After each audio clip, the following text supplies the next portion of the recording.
Henry, nakuomba sana, usije ukafanya kitu chochote kujidhuru.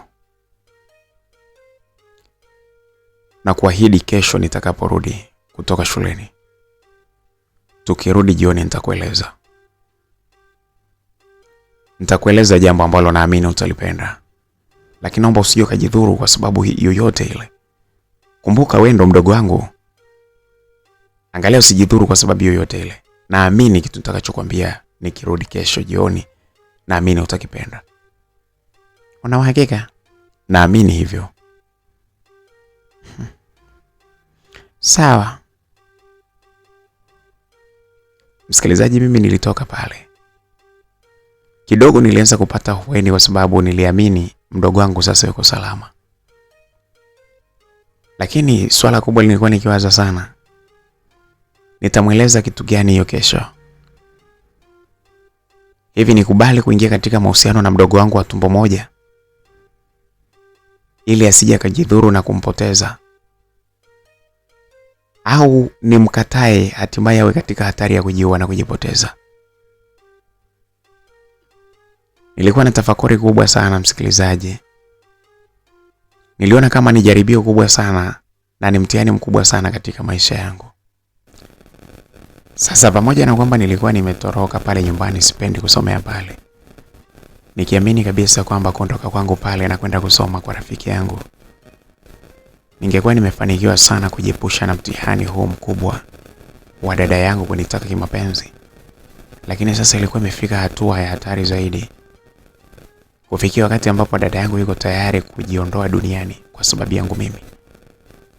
Sikuwa tayari kabisa kumpoteza dada yangu kwa sababu alikuwa ni dada yangu ambaye ni mdogo wangu ninayempenda kwa dhati sana.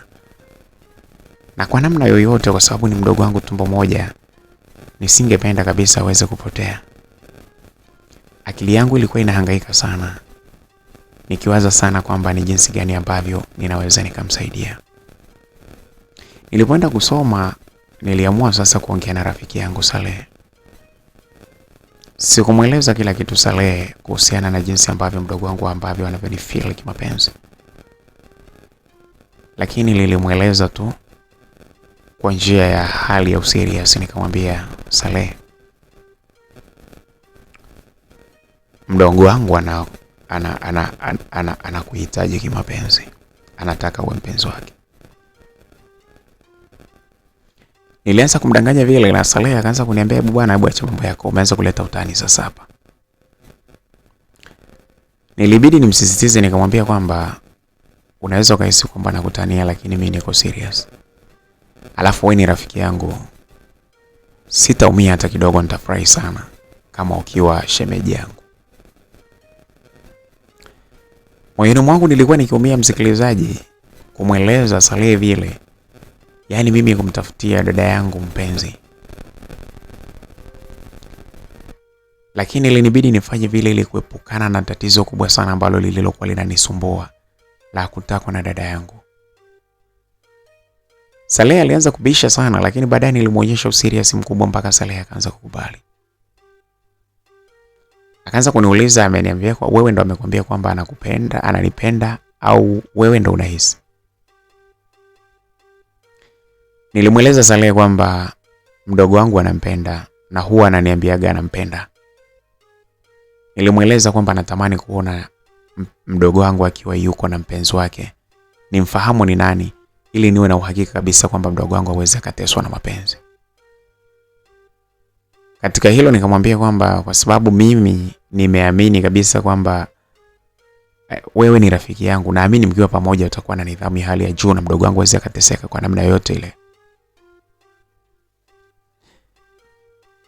Saleh mwisho wa siku aliingiza tu utani, akaniambia basi sawa, usiogope, nitakuwa shemeji yako. Alichukulia kama utani, lakini wakati huo mimi nilikuwa niko serious sana. Na nia na madhumuni makubwa. Kitu ambacho nilichokuwa nakihitaji ni kwamba mdogo wangu yule Henry aweze kupata mtu ambaye atamweka bize, aachane na tabia za kunifuatafuata. Nilikuwa niko kwenye wakati mgumu msikilizaji. Just imagine wewe unakutana, kama wewe ni mtoto wa kike, unakuta kaka yako anakuhitaji wewe kwa moyo wa dhati kabisa, na unamkuta ka fall in love kichizi yani. Unaweza ukaimagine. Sasa nyinyi huwa tukiongea hivi, watu wakiongea unaweza ukahisi ni story tu. Lakini ilinitokea mimi kabisa. Beyo nilijiona kama sina akili timamu. Nilimaliza kujifunza kusoma kule. Nikiwa nasoma vitu vyangu mbalimbali na hatimaye nilirudi nyumbani. Akili yangu yote ilikuwa inawaza sana. Muda ule niliporudi sije katokea nikamkuta tena Henry akiwa ananisubiri mimi ili aanze kunisumbua chumbani kwangu. Kwa bahati nzuri nilifika na kukuta kwamba Henry alikuwa ameenda kulala. Nilienda moja kwa moja mpaka chumbani kwangu nikapanda kitandani ili niweze kulala. Lakini hata pale nilipopanda kitandani wala usingizi haukuja haraka sana. Kwa sababu akili yangu yote ilikuwa inawaza sana kwamba ni jinsi gani ambavyo nitaweza kumdhibiti mdogo wangu Henry ili achane na tabia za kuanza kunisifia mimi kama mpenzi wake. Swala la kunisifia mara midomo yangu, mara macho yangu, mara sijui nini na kunieleza kwamba ananihitaji ni vitu vilikuwa vinanipain sana msikilizaji. Nilitafakari sana kwamba nawezaje kumsaidia. Mpaka pale ambapo usingizi uliponichukua. Sikuwa nimepata jibu ni jinsi gani naweza kumsaidia Henry mdogo wangu. Lakini ilipofika asubuhi nilipata majibu kwamba nitamjibu jibu lile lile ya kwamba Saleh yuko tayari kuwa naye. Nilienda shuleni siku ile vizuri, huku mdogo wangu naye akiwa ameenda shuleni kwao. Muda wa kurudi tulirudi nyumbani na kukutana. Mdogo wangu alikuja moja kwa moja mpaka chumbani kwangu wakati nikiwa ndo nabadili nguo ili niweze kufanya shughuli 2-3 kabla ya kwenda kujisomea kwa kina Saleh. Alikuja pale na wakati alikuwa amevua shati, amebaki na sidilia tu ile ya ndani. Huku akiwa na sketi yake ile ya shule. Alikuja mpaka chumbani kwangu. Na alipofika tu pale nikajua tayari kimbembe kinaanza. Nilikuwa nimevua tayari shati na suruali, nilikuwa nimebaki na pensi, nikajitupa kitandani. Nikaona hapa ngoja nikae tu ili nimsikilize maneno atakayoongea hatimaye aweze kuondoka. Nilijua pia kwamba asingeweza kuondoka haraka sana kwa sababu alifahamu kwamba siku ile ilikuwa ni siku ambayo nilimwahidi kwamba ningempa majibu. Ni dhahiri alikuwa amefuata majibu yake pale chumbani kwangu.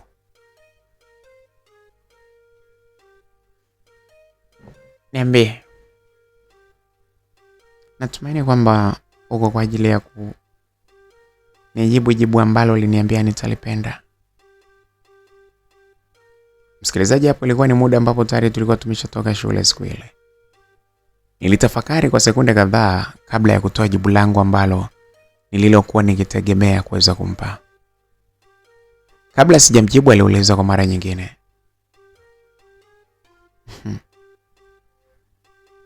Brobeo, na kuita unesikii? Niligeuka ni kwa shingo upande sana nikamtazama. Mkono wake aliunyosha na kupiga kikofi fulani kwenye shavu, kikofi cha kimahaba. Huku akinisogezea uso wake karibu na tabasamu kali akinieleza, "Niambie basi." Nilipata msisimko uliokuwa umekusanyikana, umechanganyikana pamoja na uoga. Hofu ilinitanda katika moyo wangu, lakini hapo nilipata msisimko kutokana na jinsi ambavyo alivyokuwa ananifanyia. Niliguna kidogo. Ilikuwa ni style ya kuweka koo langu sawa ili niweze kuzungumza. Okay. Sijui nikuelezeje, lakini nikwambie tu kweli ambao ndivyo ulivyo. Ikiwa utakasirika, utafurahia, sawa. Lakini mimi inabidi nikwambie ukweli. Hebu niambie.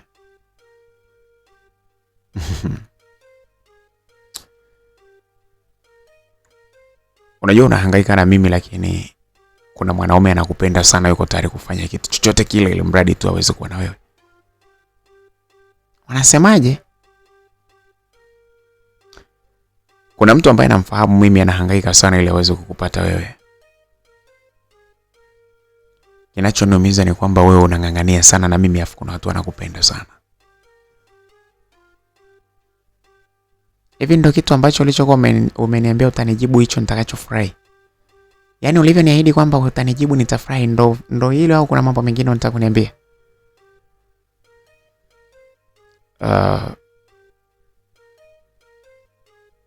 Naweza nikasema kwamba ninayo mambo mengine au nikasema sina vile vile. Lakini nilipenda tu kukuambia kwamba Saleh anakupenda sana na anakuhitaji. Anatamani sana uwe mpenzi wake. Lakini wewe tu ndio umebakia kujibu.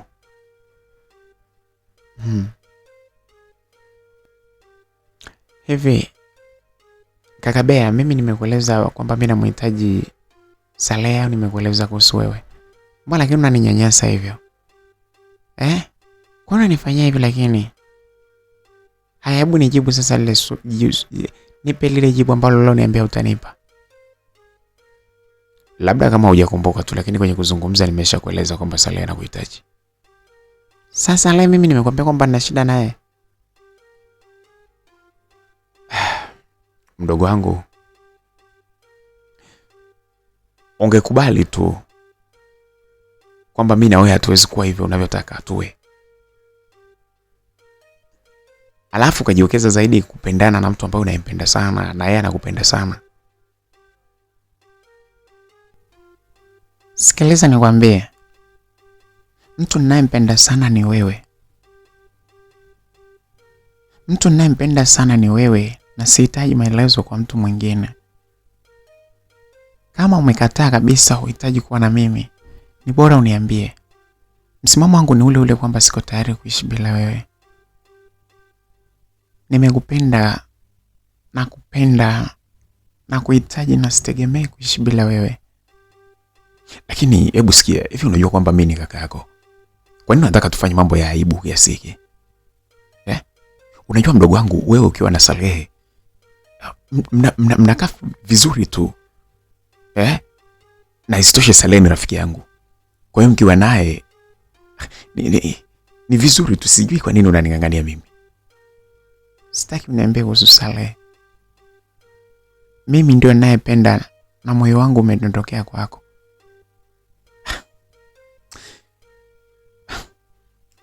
Kendri. Unaita jina langu kwa nini? Au ndo umenikubalia? Sio nimekukubalia, hebu nisikilize basi. Mimi ninahisi kwamba una matatizo pengine. Unastahili ukaombewe. Unawezaje kuhitaji yaani utoke na mimi kama kakako? Hivi. Kwa hiyo mimi kukupenda wewe unaona ni matatizo kwamba nahitaji nikaombewe? Kwamba yani mimi kukupenda wewe ndo unaona kwamba ni jambo haliwezekani kiasi kwamba yani linaonekana kama ni mapepo, si ndivyo? Akaombea huyo Saleh ambaye anayezungumzia. Lakini sio mimi. Wewe kama hutaki nenda tu, mimi nitajua ni nini cha kufanya. Lakini wewe haunioni. Na hata ukikuta kwamba nimekufa, naomba usilie. Yaani usilie kabisa. Wewe kubali tu kwamba mambo ndo, yani usilie kabisa kwa sababu kubwa ni wewe. Hiyo ndo habari. Mdogo wangu Kendri aliondongea maneno ambayo yaliniumiza sana. Lakini hakuchukua wakati alitoka pale. Nilikuwa kwenye hali mbaya sana ya kuwaza sana kuhusiana na mdogo wangu. Niliona kabisa yuko kwenye hali ya hatari. Tunamfahamu pia jinsi ambavyo alivyokuwa na tabia zake, akiwa na hasira anaweza hata akajikata na kisu. Kwa hivyo kwake mimi nilijua kabisa kwamba isingekuwa kitu kigumu sana kwenda hata kujidhuru. Nilipiga hesabu za kumpoteza mdogo wangu kiasi ambacho mimi, kitu ambacho ni sikukipenda kabisa. Sikutaka hilo jambo liingie akilini mwangu kwamba ati kuna wakati nitakuwa sina mdogo wangu. Na ingekuwa ni mbaya zaidi, pengine angeweza kuandika hata ujumbe kwamba mimi ndio sababu. Na sababu pale ambapo angeweka, roho yangu ingeumia sana. Nilikaa nikaanza kuomba Mungu, nikiomba sana kwamba mdogo wangu asije akafikia hatua mbaya. Nilikuwa nikiwaza sana kwamba mdogo wangu ikiwa akifikia hiyo hatua mbaya ya kujidhuru, akajidhuru, pengine akajiua au hata akaponea chupu chupu, sababu nikiwa mimi ningekuwa nimefanya jambo moja baya sana. Lakini upande wa pili utashi wangu ulikuwa unanikataza kwamba siwezi kuingia katika mahusiano na mdogo wangu. Mdogo wangu alikuwa ni mzuri, ana mvuto mzuri kweli kweli yani. Lakini kinachonikataza ni akili yangu timamu inayoniambia kwamba yule ni mdogo wangu and I can't be. Siwezi kabisa kuwa mpenzi wake hata kidogo. Basi bana, siku ile ilipita, lakini kiukweli sikuwa vizuri kabisa kimawazo. Nilikuwa nikiwaza sana juu ya hilo jambo. Kuna wakati nilipokuwa nimelala, nilijikuta ikinijia ndoto. Ndoto ile ilinistua sana. Niliona kama kuna mtu fulani hivi ambaye nilikuwa simfahamu. Lakini kwa jinsi ambavyo alivyokuja, alikuwa akionyesha ni mtu ambaye ana mamlaka kwangu na ambaye anastahili kumheshimu. Kwa jinsi alivyokuja, alikuwa kama mjomba hivi, au mtu ambaye ni ndugu pande wa wazazi wangu ambaye angeniambia jambo ningestahili kulielewa. Aliniita kwa utulivu sana, kwanza alinikuta nikiwa nimekaa. Akatokea upande wa nyuma, akaniambia, Bea. Niligeuka na hatimaye nikimsalimia kwa heshima kabisa. Alisogea karibu, akachukua kiti kilichokuwa jirani akakaa. Alianza kuzungumza maneno ambayo kiukweli yalinishangaza.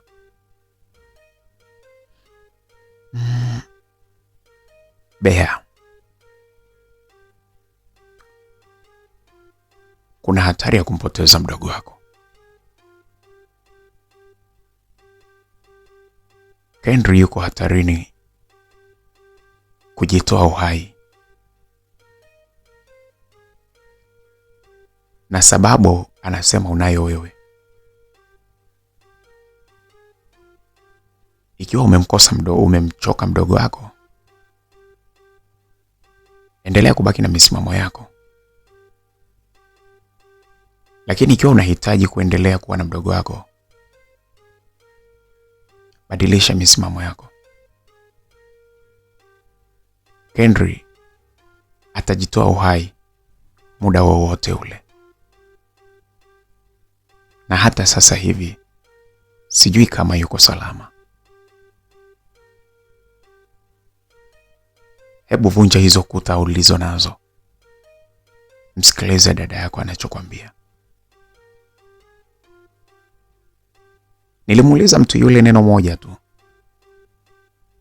Unasema, yani nimsikilize anachoniambia, huoni kabisa kwamba ni mambo ya ajabu?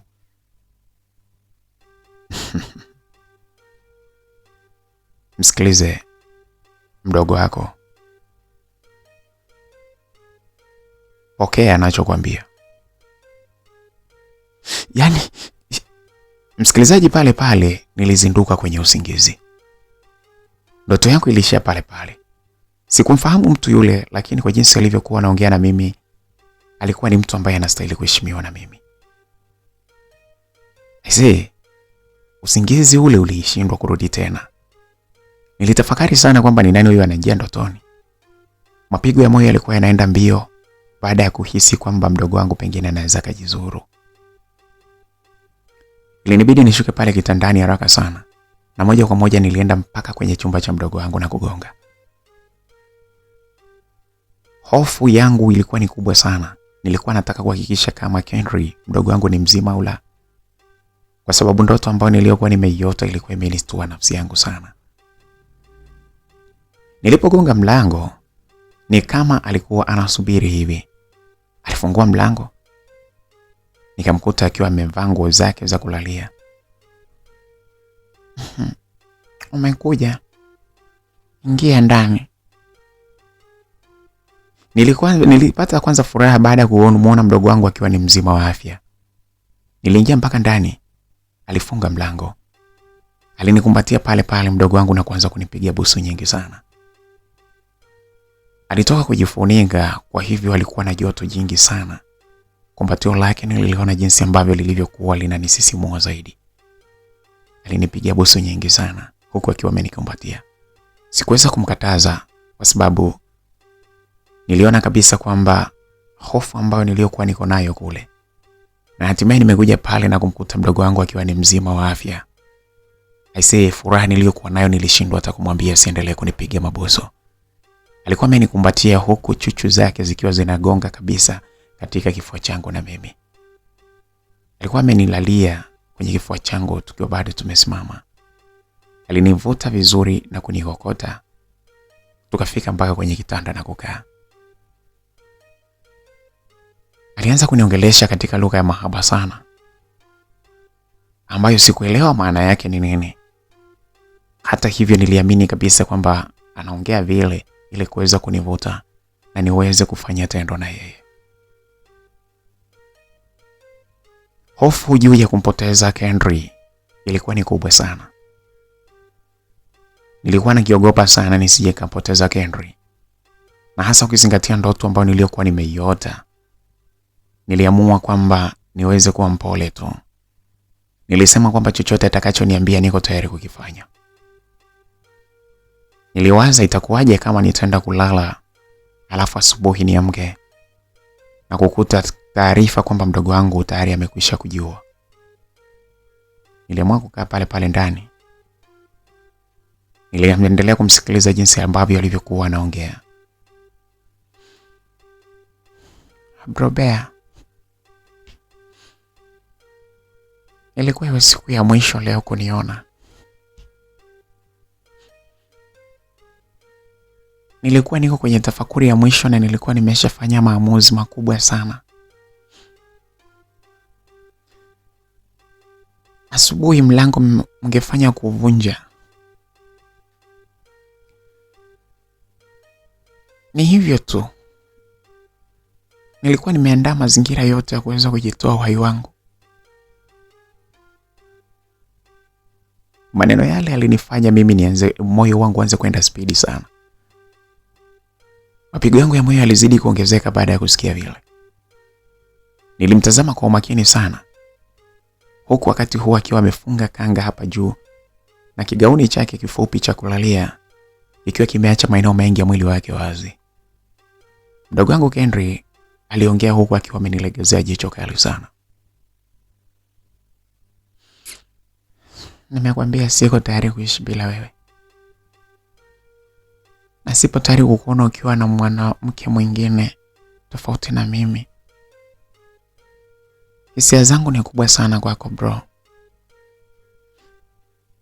Sio kwamba mimi sifahamu kwamba hili si jambo la kawaida. Mtu na kaka yake kuingia katika mahusiano ya kimapenzi. Sio kwamba mimi sifahamu. Ninafahamu, lakini hisia zangu juu yako zimezidi kila kitu. Kama kuna jambo lolote lile ambalo unaona linaweza likawa ni kipingamizi, tunaomba tulipuuze. Na kuomba tulipuuze kabisa.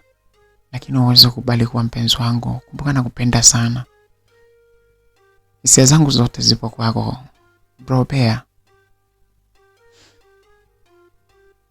Kama unatamani niweze kuendelea kuishi, naomba leo usije ukaongea kinyume tena. Ondokana na ile misimamo yote ambayo leo kwa unaniwekea kwamba huwezi kuwa na mimi.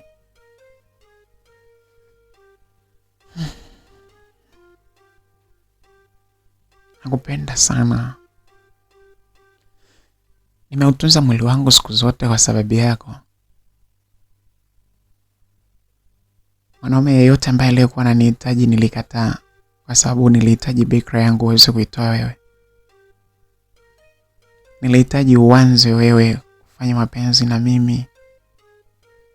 Niliona ni zawadi kubwa sana ambayo nitakayokuwa nimekupa maishani mwangu.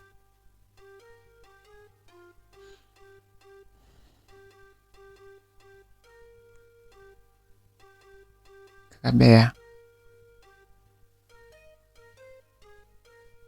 Bro.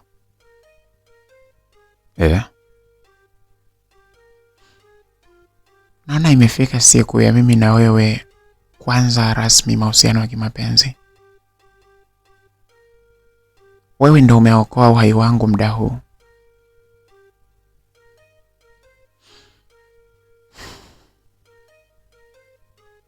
Kendri, kwa nini hivyo lakini? Kwa nini unafikia mbali hivyo lakini? Kwa nini usiniambie mwanaume yote unayemtaka mimi niweze kukuunganisha na yeye? Mpaka ungane kwamba mimi ndo niwe mtu wako. Tutaishije humu ndani? Kwa hiyo ikitokea tukipata mtoto atakuwa ni nani? Yaani ananiita nani mimi na yaani ananiita nani mimi yani? Mjomba wananiita baba. Kwa nini unaleta laana katika familia lakini?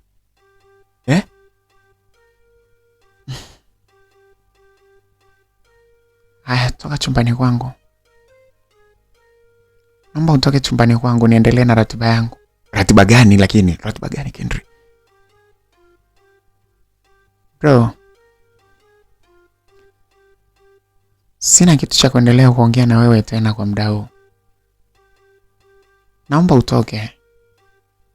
Niache hapa ndani mwenyewe. Niache niendelee na ratiba zangu. Nimeamini kwamba wewe ni mtu ambaye usiyekuwa na upendo wowote juu yangu mimi. Siku zote ulikuwa unasema kwamba unanipenda kama dada yako, lakini nimegundua kwamba huna kazi na mimi. Hakuna mtu ambaye atanipenda zaidi yako, na kwa sababu hakuna mtu na wewe umeonyesha kabisa kwamba unipendi. Toka hapa ndani chumbani kwangu, na sijui ni kitu gani kilikuleta hapa. Nilijua kwamba ni malaika wa Mungu amekutuma hapa ili uweze kuninusuru na tukio ambalo nililokuwa nataka kulifanya. Naomba uondoke. Naomba uondoke, toka. Niache peke yangu hapa.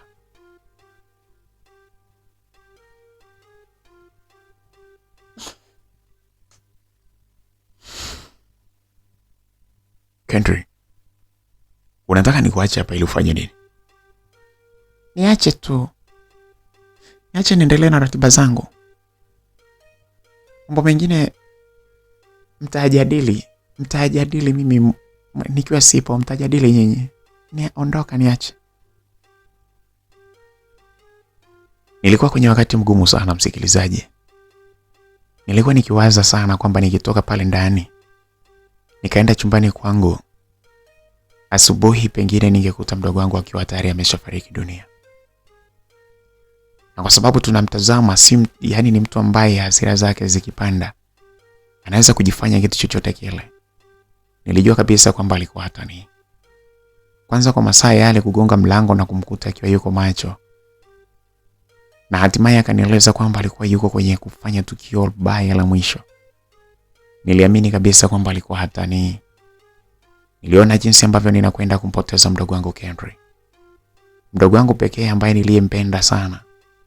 Mdogo wangu wa pekee niliyemwamini na kumpenda sana wakati wote. Kila wakati alionyesha kunipenda sana na kunijali. Lakini nilikuwa nikiona kabisa kwamba kutoka kwangu pale ndani ni kufungua mlango wa yeye kuweza kujiua.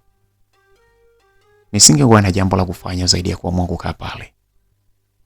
Nilimweleza Kendri kwamba siwezi nikatoka pale ndani. Inanibidi mimi niweze kukaa na yeye pale. Lakini Kendri alizidi kunisisitiza akiniambia kwamba kukaa kwangu pale kuambatana na kutenda jambo ambalo yeye analolihitaji, lakini sio kukaa tu. Nilikuwa nikichanganya kichwa changu sana nikiwaza, leo hii mimi kweli ninakwenda kulala na dada yangu tumbo moja? Kendri alijua jinsi ya kunifanyia mitego mikubwa sana. Alivyokuwa amekaa, kwanza alisogea karibu na mimi zaidi pale pale kitandani. Alikuwa kama ananyanyuka hivi kama anasimama kidogo, lakini ni kifua chake ndicho alichokuwa anakileta mdomoni mwangu. Alikuwa akihitaji kwamba mimi niweze kunyonya embe sindano ambazo zilizokuwa ziko kifuani mwake. Sio siri, mdogo wangu alikuwa na sindano kweli kweli zilizokuwa zimesimama. Ilikuwa ukisikia saa 6 ni saa 6 kweli kweli kifuani. Lakini kitu kilichokuwa kinanikataza ilikuwa ni mila. Kwamba huyo ni dada yangu kabisa wa tumbo moja. Sistahili kufanya hivi. Alitoa kile kikanga ambacho alichokuwa amekifunga kifuani mwake. Na hapo sasa alikuwa amebaki na kile kigauni cha mikanda ambacho kwa sehemu kubwa kilikuwa kimeuacha mwili wake wazi. Alikuwa ametoa ziwa lake na kulipeleka mpaka mdomoni mwangu. Kaka, linaniwasha. Naomba ninyonye ili. Msikilizaji, sindano kali sana nilikuwa nikiiona ikiwa inaelekea kwenye mdomo wangu. Ni hisia zangu zilianza kuzidi akili yangu. Na ulimi wangu niliupeleka mpaka katika ziwa la mdogo wangu. Chuchu zile zilizokuwa zimesidinda vizuri zilinifanya mimi nipeleke ulimi wangu moja kwa moja mpaka pale. Nilianza kulinyonya embe sindano lile kwa staili ya utulivu sana. Embe sindano lile nililing'ang'ania kwa ubora sana. Nilisikia jinsi ambavyo alivyokuwa akifurahia tukio lile. Ndipo sasa alipokuwa anajisogeza zaidi karibu yangu, huku akiwa ananitolea embe sindano la pili ili nalo niweze kulinyonya. Nilinyonya lile embe sindano katika hali kubwa sana. Nilikuwa nikinyonya katika ustadi mkubwa sana. Na wakati ule akili yangu ile ilikuwa imehama kabisa. Akili yangu haikuwaza tena kabisa kwamba yule ni dada yangu. Na hata jinsi ambavyo alivyokuwa anafanya sijui ni kwamba yeye alifahamia wapi. Alifahamu jinsi ya kutoa sauti ambazo zilizokuwa zinaashiria kupata raha sana. Sikujua ni kwamba ni wapi alikuwa amejifunza vitu vile. Lakini alikuwa anafahamu jinsi ya kunisogelea karibu zaidi na kunimaliza kabisa. Hakutaka kuniachia gepo kwa sababu alifahamu kama akiniachia gepo tu, moja kwa moja akili yangu ingerudi na hatimaye ningemsukumia mbali kama siku zingine ambazo nilizokuwa nimefanya hivyo. Henry, nilijaribu kupeleka macho yangu katika macho yake. Henry alikuwa amelegeza jicho. Henry, utahisi kama anakufa vile. Mdogo wangu alikuwa anajua jinsi pia ya kusogeza mikono yake na kunishika vilivyo. Joto lote lile lilikuwa linazidi kunipa misisimko mikubwa sana katika mwili wangu. Msikilizaji, pale shetani ninaweza nikasema kwamba alikuwa sasa amemaliza kazi yake. Alikuwa anafahamu kabisa kwamba pale siwezi kuchomoka. Mkono mmoja wa Henry ulienda mpaka kwenye kombora huku chini. Mkono wake ulianza kupapasa kwenye kombora langu. Na kwa sababu na mimi muda ule nilikuwa nimevaa pensi yangu ya kulalia, kombora lilikuwa linashikika vizuri kabisa. Alipambana na kufungua zipu na kuingiza mkono wake moja kwa moja. Na hapo sasa alikuwa anapeleka mkono wake laini sana ukiwa unatembea katika bakora yangu. Bakora yangu ilipata misisimko isiyokuwa ya kawaida. Akili yangu haikutaka kuwaza tena kwamba yule alikuwa ni dada yangu wa tumbo moja. Nilikaa nikasema kwamba liwalo na liwe. Kwa hali hizi ninazoziona hapa, hata kama isingekuwa kumuokoa dada yangu tu, lakini nisingeweza kabisa kutochomoka kwa dakika zile. Nilijiuliza sasa inawezekanaje mtu na dada yake kufikia level ile. Lakini kila akili yangu ilipokuwa inataka kurudi vizuri, Henry alizidi kuongeza mitendo mizuri sana. Alizidi kufanya mambo mbalimbali ambayo yalikuwa yananifanya mimi akili yangu ihame na kuwaza tu jinsi ya kulila lile tunda. Henry hakuishiwa mbinu. Alikuwa anajua kucheza na kifua changu, na lakini mkono mmoja ukiwa anachezea kifua na mkono mwingine ukiwa anachezea huko kwa babu. Mambo yote yale ukijumlisha jinsi ambavyo alivyokuwa amenisogezea embe sindano nami nikiwa naendelea kuzinyonya, yalinifanya mimi nipagawe kabisa na kusahau kuhusiana na swala kwamba yule ni dada yangu. Sikujua kwamba dakika zimepita ngapi, na sikujua kwamba ni nani ambaye aliyekuwa ameiondoa na aliondoaje ile pensi ambayo niliyokuwa nimevaa. Pale nilijikuta kwamba sasa pale babu alikuwa amesimama peke yake. Hakukuwa na kitu chochote ambacho kilichokuwa kinamzuia babu tena. Mdogo wangu bila kufahamu kwamba aliangalia kwenye TV au aliangalia wapi, pengine alikuwa akitazama video chafu, ndizo zilizomfunza mambo yale. Alishuka na kupeleka sasa ule mua kupeleka katika mdomo wake. Alianza kusugutua kwa kutumia mua wangu. Vitendo vyote vile vilikuwa vinanifanya mimi nisahau kabisa kwamba she is my sister. Nilisahau kabisa kwamba yeye ni dada yangu wa tumbo moja kabisa. Na hapo sasa mimi akili yangu kwa sababu ilikuwa imehama kabisa, nilianza kumfakamia dada yangu na yeye. na kuhangaika na kutaradadi na kuteleza na kuzunguka katika mwili wake mzima. Alikuwa akitoa sauti zote ambazo zilizokuwa zinaashiria kwamba kweli alikuwa akifurahia matendo yale ambayo niliyokuwa nikimtendea. Henry alijidondosha katika kitanda, na hapo sasa na kuanza kuzungusha kiuno chake. Style alivyokuwa anazungusha ilikuwa inanivuta mimi zaidi kusogea karibu yake na kutaka kulimega tunda. Nilianza kuhangaika na kukuta kwamba alikuwa na kufuli peke yake ndilo alilokuwa amelivaa muda ule. Nilianza kupambana na kulivua lile kufuli. Kufuli lile nilifanikiwa kulitoa. Lakini mpaka pale ambapo nilipokuwa nimelitoa, nilikuja kugundua kabisa kwamba katika kisima kile kilichokuwa kimefungwa na kufuli, kilikuwa tayari kimetoa chemchemi ya maji kubwa sana. Na hapo sasa ilikuwa ni rasmi kwamba kwa maji yale ambayo yalikuwa yametoka, ni lazima kata yangu iweze kuingia pale sasa. Maji yalikuwepo ya kutosha sana katika kisima chake kile nilichokitoa kufuli. Na hapo sasa niliamini kata yangu peke yake ndio inayopaswa kuingia ili kuweza kuchota maji mle ndani. Joto lilikuwa linazidi kuwa kubwa. Sauti kali sana zilikuwa zinazidi kutoka kwa mdogo wangu Henry. Nilianza kuipeleka kata yangu sasa katika kisima cha dada yangu. Kisima ambacho kilikuwa kimevuja maji mengi sana. Nilipeleka na kutaka kupeleka moja kwa moja kuingiza kata yangu ndani. Lakini nilianza kukutana na ugumu. Mdomo wa kisima kile ulikuwa ni mdogo sana, ambapo ulikuwa hauruhusu kabisa kata yangu kuingia ndani kuchota maji. Japokuwa maji yalikuwa yametoka mengi sana nje, chemchemi ilikuwa imetema maji sana. Lakini kila nilipojaribu kuteleza kwa kutumia maji yale ili niweze kuingia ndani ya kisima kile, kata yangu iweze kuhangaika kuingia ndani, nilikuwa nikisikia kelele ambazo zilizokuwa zinaashiria kwamba mlango ule ulikuwa ni mdogo na haiwezekani kabisa kwa kata yangu kuingia ndani. Sikuamini kweli kama mdogo wangu alikuwa amekitunza kisima chake kwa siku zote zile.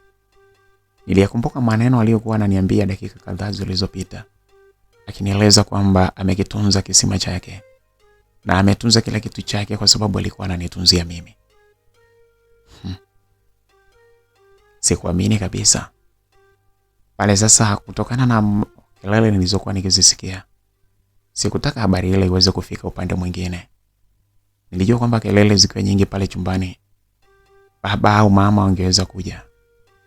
Na hivyo kama wangekuja pale ingekuwa ni aibu ya mwaka. Basi nilianza sasa kucheza tu pale juu ya kisima kile. Sikutaka kuipeleka kata yangu ndani, lakini kata yangu ilikuwa inacheza katika eneo la juu ambalo lilikuwa limejaa maji mengi sana. Sikuingiza kata yangu moja kwa moja. Nilikuwa nikichezesha juu katika kimlango kidogo ambacho kilichokuwa kipo katika kisima kile. Nikiwa nagusisha juu kata yangu. Kila sehemu nikiwa nagusisha ili kuhakikisha kwamba na yeye anaweza kumpatia hali ya msisimko mkubwa sana. Nilikuwa nikiguza kila sehemu. Bana antena ile ambayo ilikuwa iko katika mlango wa kisima kile, niliona jinsi ambavyo ilivyokuwa inakaza. Nilifahamu kabisa kwamba kisima kile kilikuwa kinatamani sana mimi niweze kuingiza kata yangu ndani, lakini mlango ulikuwa ni mdogo. Nilihangaika kukakamala kwa kila namna ili niweze kupenyesha kata yangu, lakini kilichokuwa kinasikika ni kelele tu. Niliamua sasa kutumia mbinu yangu ya kivita. Nikasema kwamba hapa lazima nizibe hii sehemu inayotoa kelele, nipeleke mkono wangu niishike. Alafu huku chini niendelee kuhangaika napo ili kuweze kuzidi kulainika kwa maji mengi kutoka. Yalitoka maji mengi sana katika kisima kile. Kitendo kilichonifanya sasa mimi kumhadaa mdogo wangu na kumwambia atulie kidogo kwa sababu kuna kitu nataka nifanye. Sikutaka kumweleza kwamba nataka nizamishe kata yangu kwa nguvu ndani.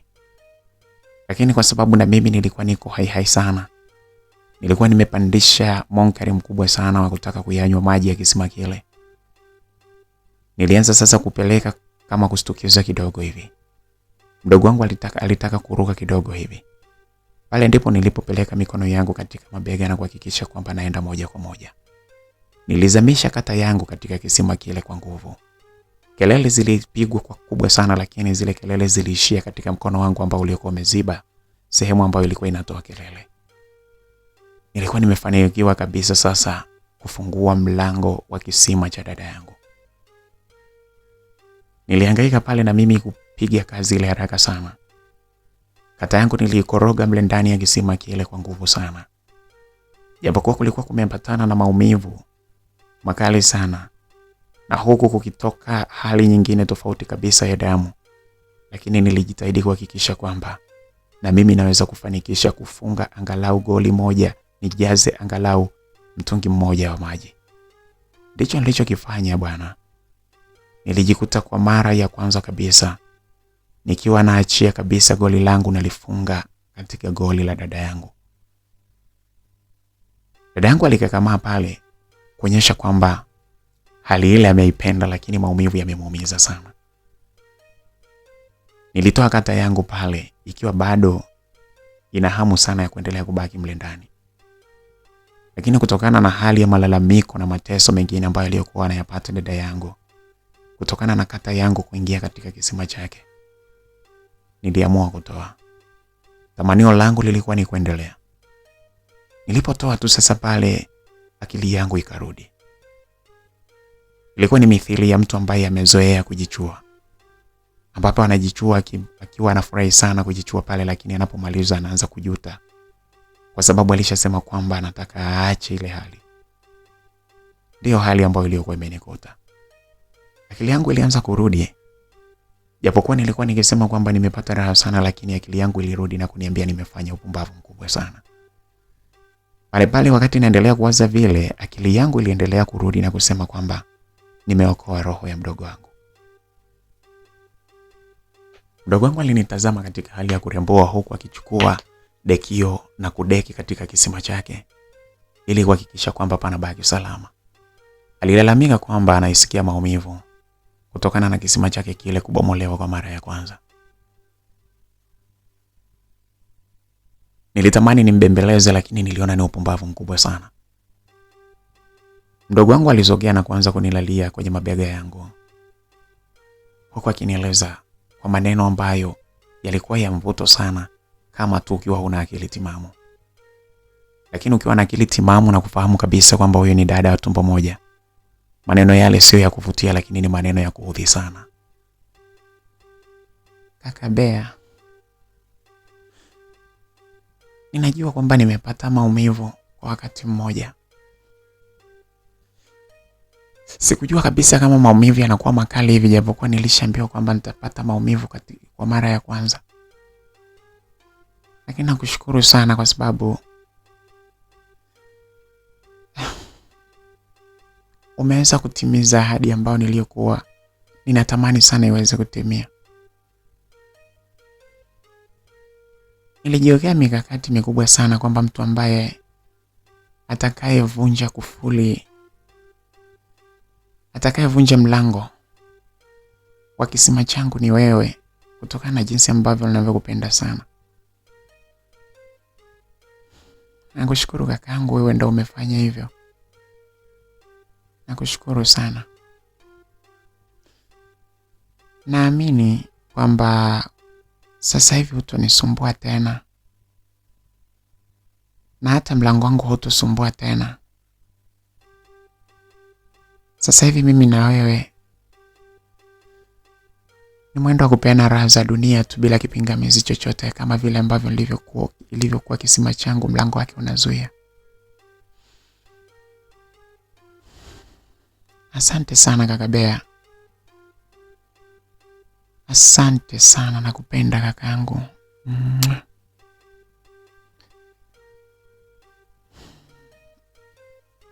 Naomba usio kujihusisha na mwanamke mwingine yeyote mpaka pale ambapo utakapokuja kunioa baby.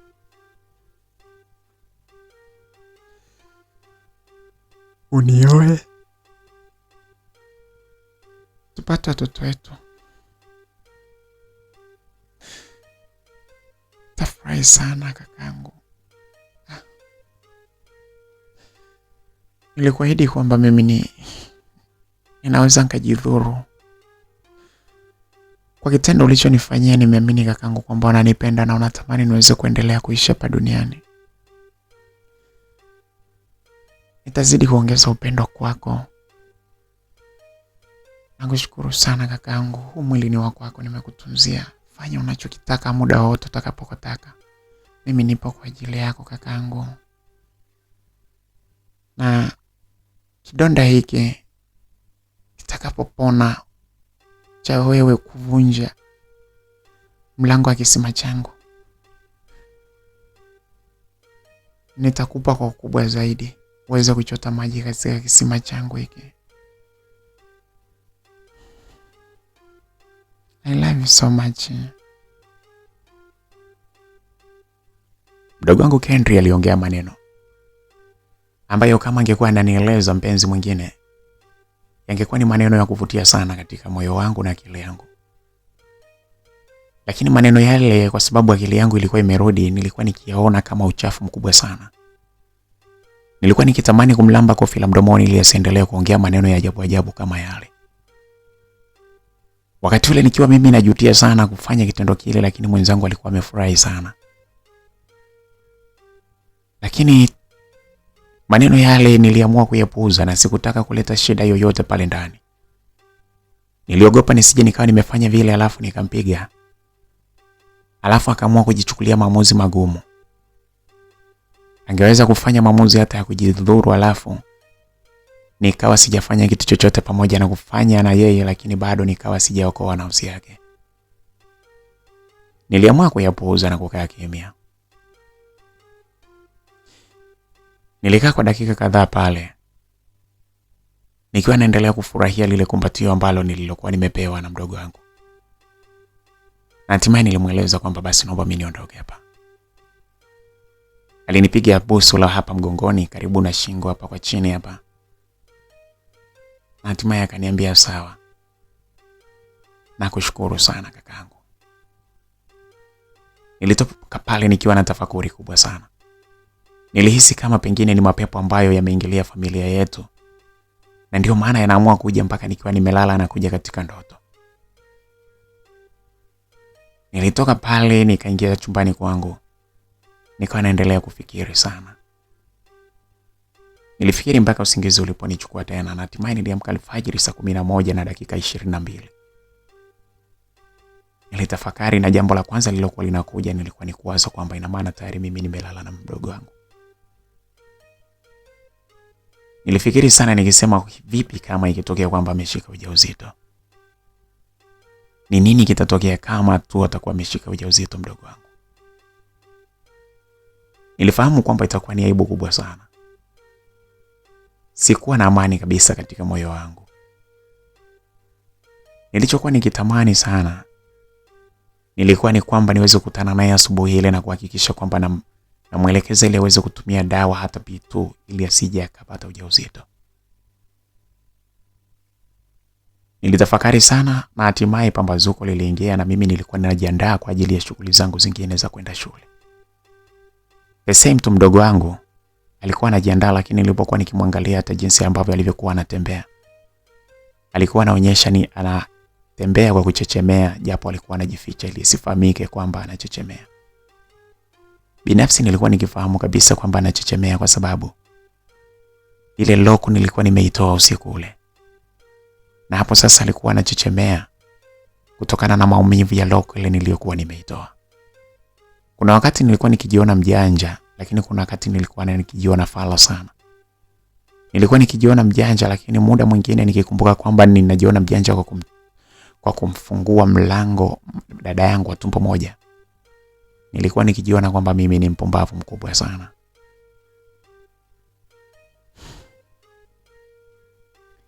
Nilimfuata mdogo wangu wakati alipokuwa anajiandaa, nikamweleza kwamba fanya utaratibu uweze kunywa P2 ili kuepusha mimba. Alinieleza hakuna shida. Na kweli mdogo wangu alifanya utaratibu wakati anaenda shule akapata P2 na kunywa. Alinieleza kwamba tayari amekwisha kunywa. Na pale tuliporudi tena shule jioni, tuliporudi kutoka ya shuleni, alikuja mpaka chumbani kwangu na kunieleza. Alikuwa akiongea na mimi kama vile anaongea na mpenzi wake halali kabisa.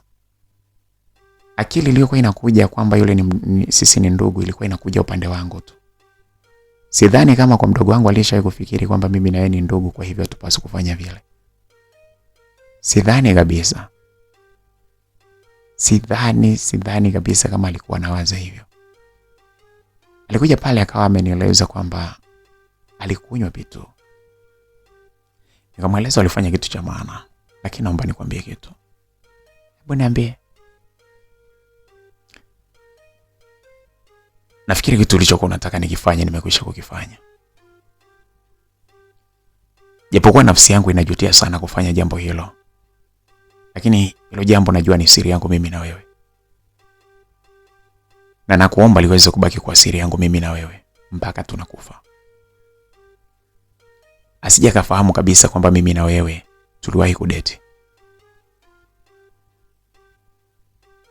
Lakini pia mimi ninachokuomba ni kwamba hebu naomba sasa tufanye utaratibu, tusije tukarudia hayo mambo tena. Unasemaje? Ninakueleza kwamba tuachane na hizo mambo. Kila mmoja atafute mpenzi wake sasa hivi. Lakini tusije tukarudia tena mambo ya ajabu kama hayo. Mambo ya ajabu yapi? Sijui nikwambieje. Hayo unayoyaona kwamba ni mambo ya maana ndio ninayokuambia ni mambo ya kijinga, ya kipumbavu. Hebu tusijaribu kuendeleza tena haya mambo mimi na wewe. Kama utanielewa hivyo mdogo wangu, hata mimi utakuwa umenisaidia. Kumbuka mimi nilikusaidia ili usije ukaondoka duniani. Niliumia sana nilipowaza kwamba wewe unaweza ukajiua. Ndio maana nilifanya vile. Kwa ajili ya kukuokoa tu wewe, lakini mimi ninachokiona hapa ni kwamba hata mimi navurugikiwa na akili kwa kufanya tendo lile. Najisikia kabisa kama natamani kutoa roho yangu kabisa hivi. Naona nimetenda jambo la aibu sana. Lakini naona ipo nafasi ya wewe kunisaidia. Nitakuomba tu tukubaliane kwamba tuachane na haya mambo kabisa. Tusishughulike nayo kabisa yani. Mimi na wewe tubaki kuheshimiana kama mtu na kaka yake. Ndio kitu ninachokuomba zaidi hicho.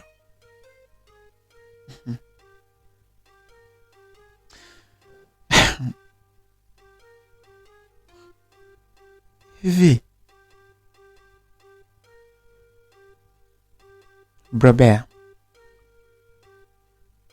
na nakuita tu bro basi, lakini wewe ni mpenzi wangu. Unahisi kwamba sasa hivi ndio kipindi ambapo ukiwa mbali na mimi siwezi kujiua?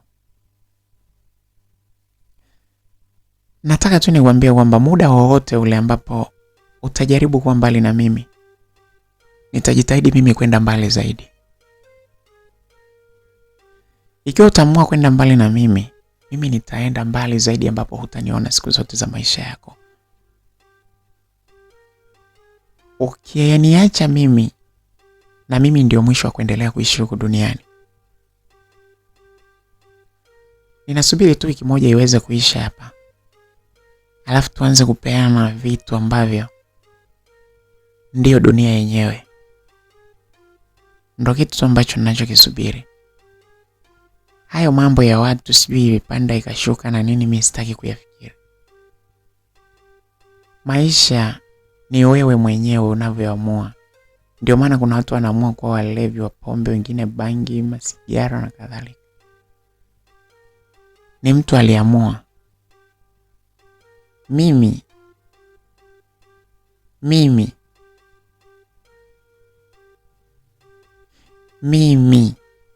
ninahitaji kuishi maisha yangu.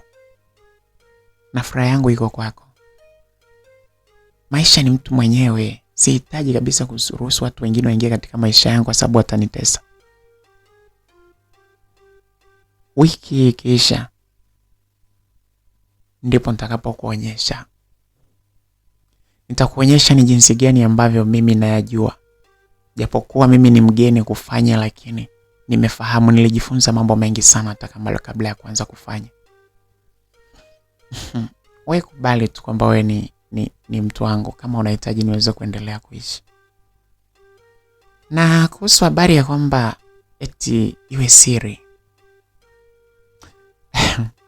Sawa, nitakusikiliza tu, lakini elewa tu kwamba mimi siwezi kuzuia hisia zangu. muda hisia zangu zitakapokuwa zimekuja, siwezi kuzizuia. Nitafanya chochote hata kama kuna watu. Siwezi kubali kuzuia hisia zangu na wakati muda huo nasikia kunyonya mate. Nasikia kukupiga busu. Nasikia kufanya kitu chochote kile mimi nitakufanya, haijalishi nani yupo. Kwa sababu ni maisha yangu niliyoamua kuyaishi. Bro Bear nakupenda sana. Ngoja wiki ishe, afu nitakuonyesha nini cha kufanya. Haya mambo unayowaza sio ubaya, sio nini. Ubaya ni wewe tu utakavyofikiri. Achana hizo mambo. Kangu wewe.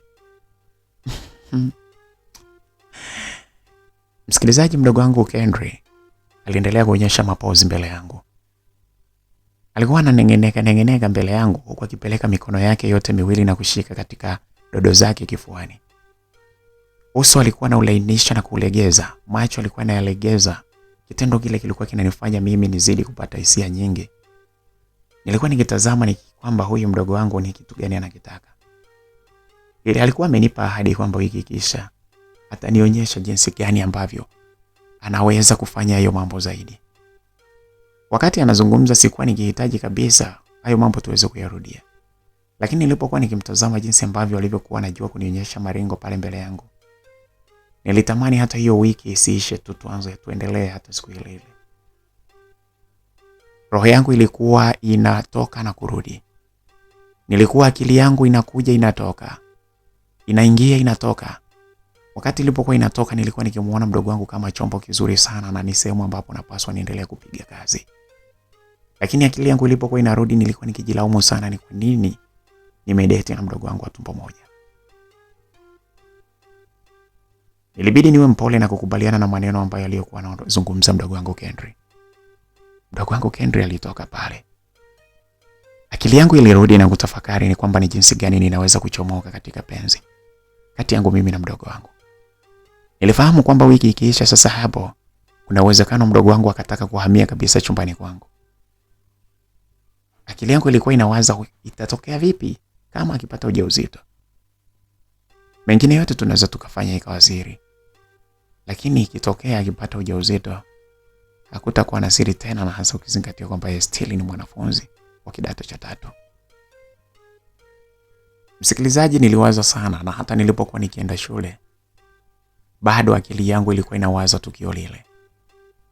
Ni tukio lile la kufanya mimi pamoja na mdogo wangu wa tumbo moja. Nilikuwa nikiishi sasa kwa kuvizia sana hata nilipokuwa nikirudi nyumbani. Nilikuwa sitaki mdogo wangu aweze kuja. Zilipita siku 4.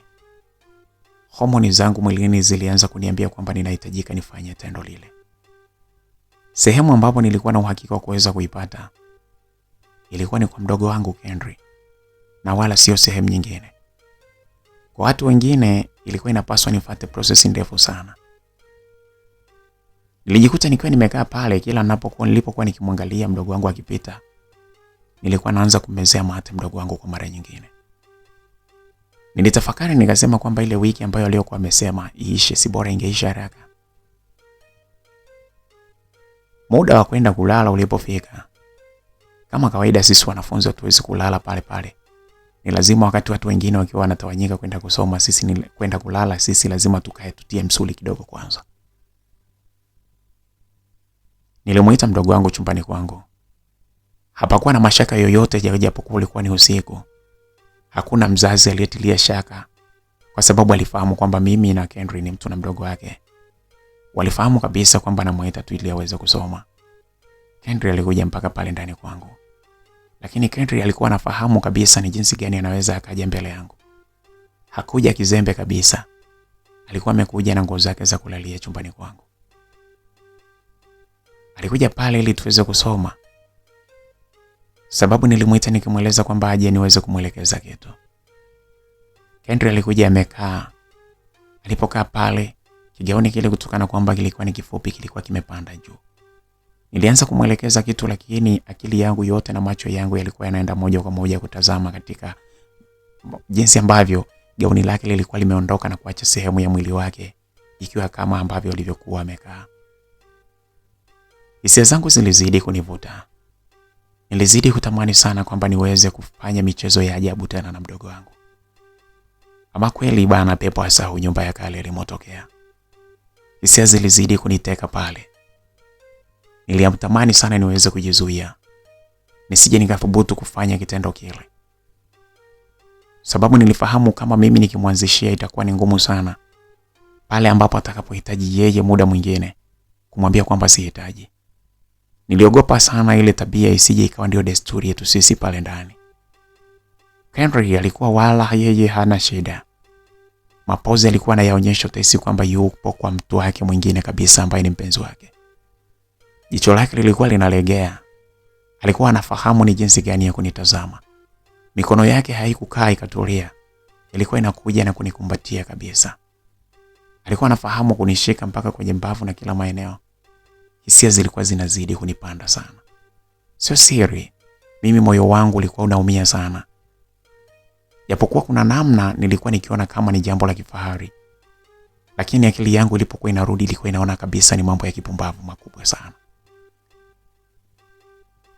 Nilimwelekeza kidogo pale haraka sana. Akili yangu iliona kabisa ninaanza kuzidiwa na hisia. Nilimweleza Henry kwamba nimemaliza ili aweze kuondoka. Alitoka pale huku akiwa ananirushia maeneo yake ya nyuma nikiwa nayatazama sana. Ni kweli mdogo wangu alikuwa amejaliwa, alikuwa ni mashallah kweli kweli. Kiunoni kulikuwa ni kwembamba kweli kweli.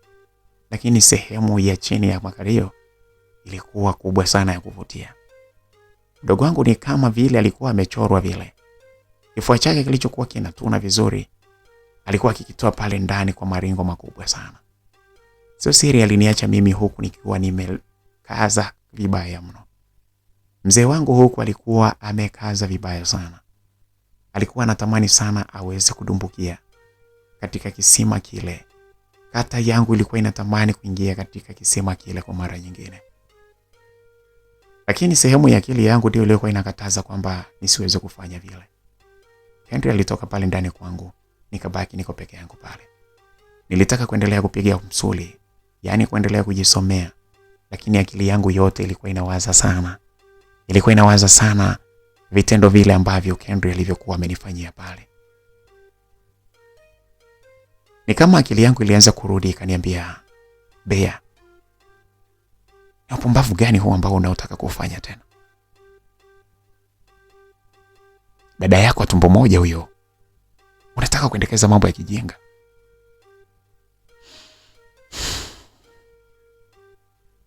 Kurudi kwa akili yangu kwa staili ile kulimfanya babu huku chini aweze kulala na kupumzika. Nilitafakari sana kwamba ni jinsi gani ambavyo mimi ninaweza sasa kuachana na ile tabia. Akili yangu ilikuja na kupata jawabu. Kwanza, kitu cha kwanza ni lazima niweze kupata mpenzi. Nipate mtu ambaye ataniweka mimi bize, kiasi kwamba siwezi nikahitaji kabisa kwa karibu na mdogo wangu. Nilikuwa naliona ni tatizo kabisa lile, lakini mdogo wangu alikuwa hajali kabisa. Niliamua sasa kuwekeza kwenye kumtafuta binti niliyekuwa nikimpenda sana, Sifa, ili niweze kumsisitiza na yeye aweze kuingia kwenye line moja kwa moja. Niliondoka na wazo hilo, na usiku ule mpaka kufika asubuhi nilisema swala ni moja, niweze kukutana tu na binti huyu Sifa ili aweze kuniweka bize. Nilienda shuleni, lakini niliomba ruhusa baadaye. Nia na madhumuni ikiwa niweze kutoka na kwenda shuleni kwa kina Henry, mahali ambapo alipokuwa anasoma Sifael. Nia ikiwa ni kuweza kuonana na Sifael na kuongea na yeye mambo mawili matatu, kwa sababu pale nyumbani alikuwa ni hawezi kuja tena kwa sababu alikuwa anamuogopa sana mdogo wangu Henry. Na hasa kutokana na kwamba Henry nilikuwa tayari nimeshamwanzisha, nimemuondoa usichana wake. Wivu wake dhidi yangu ulikuwa ni mkubwa zaidi. Wivu ulikuwa ni mkubwa kupitiliza, kitendo kilichomfanya Sifaeli asiweze kufika pale nyumbani kabisa. Nilifika shuleni na kwa hali fulani hivi pale shuleni kwao nilifanya utaratibu wa kuweza kuonana mimi pamoja na Sifaeli. Nilimtuma mtu huko nikimweleza kwamba hakikishe kwamba mdogo wangu Henry asije akajua kwamba nimemhitaji Sifaeli. Sifaeli alitoka bana, na hivyo akaja tukakutana katika usemi ya uwanja Na hivyo sasa pale mimi nikaanza kuongea na yeye kumweleza ukweli kuhusiana na jinsi ambavyo nahitaji tuwe pamoja. Sifali alinieleza kwamba tayari nilishamweleza, lakini kikwazo kikubwa ni mdogo wangu. Nilimbembeleza sana Sifali, nikamweleza kwamba niko tayari tusikutanie pale nyumbani, tukutane sehemu nyingine yoyote ile, lakini hawezi kuwa mpenzi wangu, kwa sababu nilimwahidi kabisa kwamba nitakuja kumwoa. Sifa hakuwa na moja. Sifa alikubali ombi langu la yeye kuwa mpenzi wangu. Nilimwomba kwamba niweze kupata mawasiliano yake. Alinipa namba yake ya simu kwa sababu alikuwa anatumia simu japo kwa siri. Na baada ya pale mimi niliondoka na kurudi shuleni kwetu. Nilikuwa nimefurahi sana kwa nikijua kabisa kwamba sasa nina sehemu ambayo nitakayokuwa ninapumzikia. Hisia zangu zitakapokuwa zimejaa sana, basi mimi nitakuwa ninapumzika kule kwa Sifa, na hivyo kuacha tabia kabisa ya kumtamani mdogo wangu. Yalikuwa ni maisha mapya sasa kuanzia siku ile. Nilitambua kabisa sasa nimeanza maisha mapya. Moyo wangu ulifurahi, na hata pale nilipokuwa nimeenda shuleni, nilipokuwa nikiendelea na vipindi, nilikuwa nimejua kabisa nimeipata dawa ya kumweka mbali mdogo wangu kwa kumsogeza mtu ambaye ninayempenda karibu. Msikilizaji, siku ile nilirudi nyumbani. Nilipofika nyumbani sikuamini baada ya kukuta kwamba Henry nilimuona akiwa na hasira. Alikuja moja kwa moja na kunifuata mpaka chumbani kwangu, akanieleza, "Hivi Robert, unanitafuta nini lakini? Unanitafuta nini? Au unataka nifanye kitu kikubwa ambacho dunia yote itashangaa?" "Shida nini kwani? Hivi una kitu gani na mimi lakini? Kitu gani ambacho utakitaka kwangu mimi nisikupe mpaka unatafuta wanawake wengine? Hivi unahisi kwamba mimi moyo wangu utafurahi hivyo? Kwa nini unahangaika na watu wengine na kati mimi nipo? Kwa nini unahangaika na watu wengine na kati mimi mpenzi wako nipo? Kuna kitu gani hicho? Kuna kitu gani ambacho wewe mimi nakupa? Yaani unataka nikupe ambapo mimi sitakupa?" Nilibaki nikiwa nimeduaa pale. Akili yangu ilinipeleka kuhisi kwamba pengine kuna kitu amefahamu. Lakini nakumbuka kwamba mimi muda wakati naongea na Sifa, tulikuwa tuko sehemu ya uficho ambayo hakuna mtu ambaye aliyekuwa ametuona. Nilitafakari nikasema, au mtu niliyekuwa nimemtuma ndio yule amekuja kuchoma. Niliendelea kuvuta taswira lakini sikupata majibu. Na hivyo nilimsikiliza Henry ni kitu gani ambacho angeongea. Nisikilize ngwambie. Usitake kuchezea moyo wangu. Usitake kuchezea moyo wangu. Mambo yataharibika zaidi kuliko unavyofikiri. Na sasa ngoja tu. Wewe kwani shida nini? Shida nini kwani? Ngoja tu. Msikilizaji, mdogo wangu Henry alitoka pale. Alitoka mbele yangu, akatoka pale chumbani kwangu akaondoka. Sasa akili yangu ilikuwa inawaza sana. Henry anawaza pengine kujidhuru yeye, kujidhuru, au anawaza pengine kumdhuru Sifa. Ndio kitu nilichokuwa nikikiwaza sana. Alafu nilifahamu kwamba chochote atakachokifanya kitasababisha mambo yangu mimi na yeye, aibu tuliyoifanya iweze kufahamika. Nilikuwa niko njia panda sana. Niliamua kutoka na kumfuata mahali alipo ili kuweza kujua kwamba ni maamuzi gani anataka kuyachukua.